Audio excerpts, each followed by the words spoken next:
Welcome to Solvetic, your channel to always learn technology easily. Below in the description, you will find useful links we used in this video.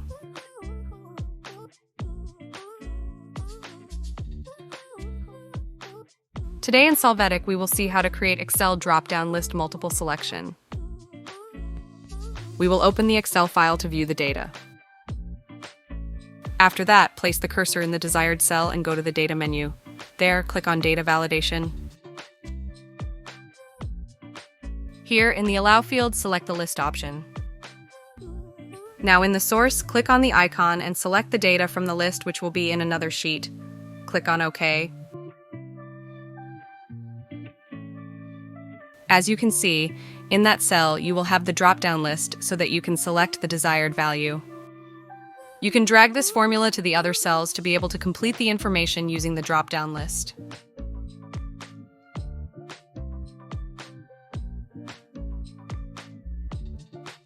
Another option that you can use is to select the cell and again click on Data Validation. In this window, select List in the Allow field.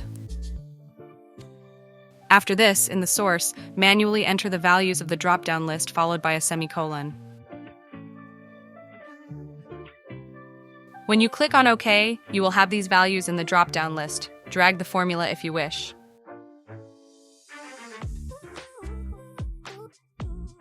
Hey, remember to subscribe Solvetic channel.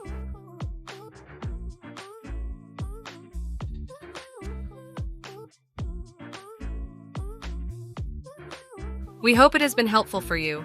Here are links to watch more videos of your interest and subscribe to the Solvetic channel. Thank you.